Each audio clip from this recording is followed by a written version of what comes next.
कभी अगर बनना हो तो बाज बनना, लेकिन कभी तोता मत बनना। तोता बोलता तो बहुत है, लेकिन ज्यादा ऊंचाई तक उड़ नहीं सकता। बाज बोलता बहुत कम है, लेकिन सबसे ऊंचाई पर उड़ता है, और बाकी पंछियों का राजा होता है एक बाज। आज मैं आपको 5 ऐसे पॉइंट्स बताऊंगा जो कि हर इंसान को बाज से सीखना चाहिए, और लाइफ की बहुत बड़ी लर्निंग है इन 5 पॉइंट्स में। पहला लेसन, ईगल फ्लाई अलोन। बाज अकेले उड़ता है और बाकी पंछियों के मुकाबले सबसे ऊंचाई पर उड़ता है। बाज अकेले उड़ेगा, लेकिन कभी भी चिड़िया और छोटे पंछियों के साथ नहीं उड़ेगा। बाज हमेशा या तो बाज के साथ उड़ता है या फिर अकेला उड़ता है।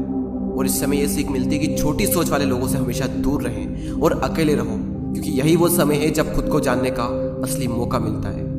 दूसरा लेसन, बाज का विजन बहुत ज्यादा क्लियर होता है और बहुत ज्यादा स्ट्रॉन्ग होता है। बाज अपने शिकार को 5 किलोमीटर दूर से ही देख लेता है, और जब एक बार उसे अपना लक्ष्य दिख जाता है तो उसके बाद चाहे रास्ते में कितनी भी मुश्किलें क्यों ना आए, वो अपने लक्ष्य को हासिल करके ही दम लेता है। इससे भी एक बहुत बड़ी सीख मिलती है कि अपना विजन क्लियर रखो और उसे हासिल करने में फिर चाहे कितनी भी मुश्किलें क्यों ना आए, पीछे मत हटो उस बाज की तरह। तीसरा लेसन, बाज कभी भी मरे हुए जानवरों को नहीं खाता, वो हमेशा जिंदा शिकार करता है। और इससे हमें यह सीख मिलती है कि जो हमारा पास्ट है वो मर चुका है, तो अपने उन मरे हुए सड़े हुए थॉट्स पर ध्यान मत दो और अपनी आने वाली ताजी फ्रेश जिंदगी पर ध्यान लगाओ।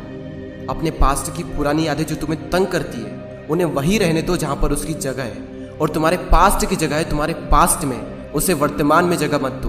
क्योंकि एक बार अगर तुम्हारा पास्ट तुम्हारे प्रेजेंट में आ गया तो तुम्हारा पास्ट तुम्हें कभी प्रेजेंट में नहीं रहने देगा। पास्ट में तुम्हारे साथ कितना भी बुरा क्यों ना हुआ हो, वो सब यादें, वो सब थॉट्स मर चुके हैं, और उस बाज की तरह बनो जो कभी भी मरी हुई चीजों को नहीं खाता। चौथा लेसन, जब आंधी तूफान आते हैं तो बाज बहुत ज्यादा एक्साइटेड हो जाता है। जब बारिश होती है तो सारे पंछी छिपकर बैठ जाते हैं, लेकिन बाज को बड़ा मजा आता है। जब तेज हवाएं चलती है तो बाज उन हवाओं के सहारे और तेजी से ऊपर की ओर उठता है, और ऊपर उड़ते उड़ते इतना ऊपर उड़ जाता है कि बादलों से भी ऊपर पहुंच जाता है। और इससे भी एक बहुत बड़ी सीख मिलती है कि मुसीबत में मजा ढूंढो।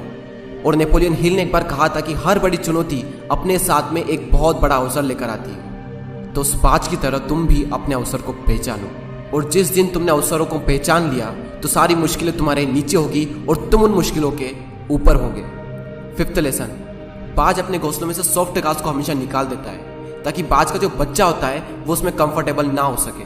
क्योंकि अगर वो घोंसले में कंफर्टेबल हो गया तो वो वहीं रहना पसंद करेगा, लेकिन बाज ऐसा कभी होने नहीं देता। बाज एक पंछी है और उसे भी ये बात पता है कि there is no growth in comfort zone. लेकिन हम तो इंसान है ना, और इंसान होने के बावजूद भी कई सारे लोग इस बात को समझते ही नहीं। आप जितना ज़्यादा कंफर्ट जोन में रहोगे, आपकी लाइफ आने वाले टाइम में उतनी ही ज़्यादा अनकंफर्टेबल हो जाएगी।